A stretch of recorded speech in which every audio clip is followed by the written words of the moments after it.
अभी मैं हूँ ग्वालियर किले में और आज मैं आपको दिखाने वाला हूँ इस किले में मौजूद एक ऐसी बावड़ी जिसे बनाया तो पानी के लिए था, लेकिन फिर मुगलों ने उस बावड़ी को एक जेल में तब्दील कर दिया और उस जेल में उन्होंने एक ऐसे महान व्यक्ति को बंदी बनाया था जिनको बाद में खुद मुगलों को ही आज़ाद करना पड़ा था। लेकिन आखिर वो महान व्यक्ति थे कौन और मुगलों पर ऐसी क्या नौबत आ गई थी कि उन्हें उनके सामने झुकना पड़ा था और उनको अपने कैद खाने से आज़ाद करना ही पड़ा था। इतिहास का यह रोमांचक और भुला दिया गया किस्सा जानेंगे आज के इस एपिसोड में। अब ये सामने आप जो एक बहुत बड़ा हॉल देख रहे हो जहां पर ये बड़े बड़े खंबे बने हैं, ये पहले एक शिव मंदिर हुआ करता था और इसे राजा मानसिंह तोमर ने 16वीं सदी में अपने शासन काल में बनवाया था। यहाँ पर सैंडस्टोन के कुल 80 खंबे बने हैं, इसलिए इस जगह को 80 खंबा बावड़ी कहते हैं।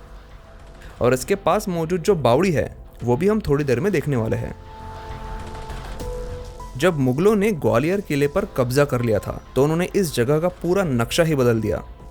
उन्होंने इस भव्य शिव मंदिर में मौजूद शिवलिंग को उखाड़ दिया था जो यहाँ पर स्थापित था।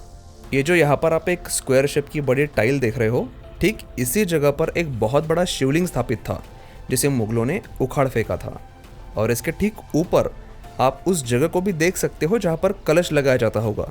आज भले ही वो शिवलिंग यहाँ पर नहीं है, लेकिन उसके होने के निशान यहाँ पर जरूर दिखाई देते हैं। इस शिव मंदिर की पवित्रता भ्रष्ट करने के लिए मुगलों ने इस जगह को जेल में तब्दील कर दिया था और उस जेल में उन्होंने आसपास के गांव के 52 राजाओं को बंदी बनाया था। जब जहांगीर ने ग्वालियर को जीत लिया था तो उसने आसपास के राजाओं को अपने साथ शामिल होने का आदेश दिया। कुछ राजाओं ने तो उसकी बात मान ली थी, लेकिन जिन्होंने उसकी बात नहीं मानी उन राजाओं को उसने यहाँ लाकर बंदी बनाया और यहाँ इन खंभों के साथ बेड़ियों से जकड़ कर रखा था। इन खंभों पर आप वो निशान भी देख सकते हो जहां पर बेड़ियां लगी होती थी। उन राजाओं पर काफी अमानुष अमानवीय ऐसे अत्याचार होते थे। उन्हें जानबूझकर जिंदा रखा गया था ताकि उनकी ये हालत देखकर जहांगीर के बाकी के दुश्मन भी डर जाए और उसकी अधीनता स्वीकार कर ले। लेकिन जहांगीर के सख्त पहरे में मौजूद होते हुए भी और जहांगीर की इच्छा ना होते हुए भी उन 52 राजाओं को यहाँ से आज़ाद कर दिया गया था। हुआ यूं था कि मुगल शासक जहांगीर ने सिखों के गुरु हरगोविंद सिंह को इसी जेल में कैद कर लिया था। उसने उन्हें भी काफ़ी परेशान करना शुरू किया, लेकिन कुछ दिनों के बाद अचानक जहांगीर की तबीयत खराब हो गई। तो तभी उनकी एक जो पत्नी थी नूरजहां, वो एक संत के पास गई। तो उस संत ने कहा कि जहांगीर ने सिखों के धर्म गुरु को बंदी बनाकर काफी गलत काम किया है, इसीलिए आज उस पर यह नौबत आई है।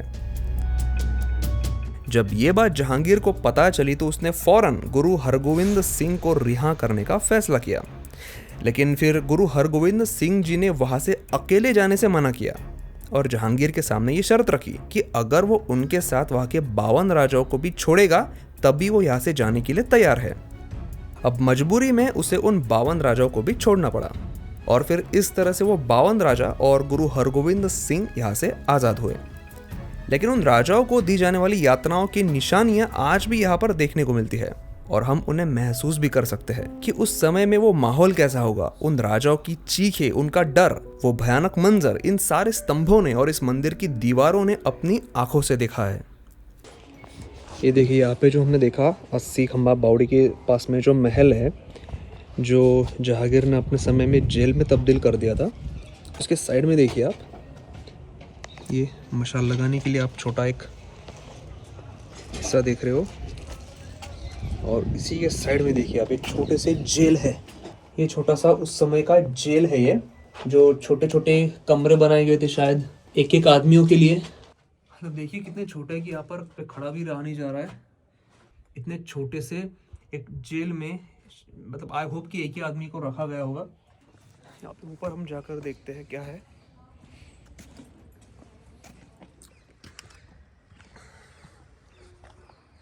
और यहाँ पर 80 खंबा बावड़ी, उसके साइड में किले की दीवार और यहाँ से देखिए आप व्यू कितना बढ़िया दिख रहा है।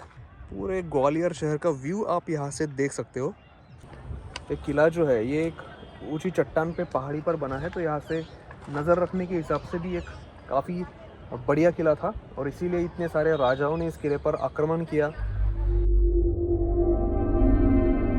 और इसी शिव मंदिर के सामने मौजूद है वो बावड़ी जिसे 80 खंबा बावड़ी कहा जाता है। वजह बिल्कुल साफ है, जिस शिव मंदिर के पास ये बनी है उसमें 80 खंबे बने हैं, इसीलिए इसे 80 खंबा बावड़ी ऐसा नाम पड़ा था। और अगर इस बावड़ी के अंदर मौजूद खंभों की बात करते हैं तो इस बावड़ी में कुल 64 खंबे हैं। क्या आपको इस बावड़ी को देखकर भारत के किसी फेमस बिल्डिंग की याद आ रही है? आपको ऐसा नहीं लगता कि भारत की पुरानी पार्लियामेंट की जो बिल्डिंग थी उसकी डिजाइन शायद इसी बावड़ी से ली गई हो? अगर आपको भी ऐसा लगता है तो मुझे कमेंट करके जरूर बताइए।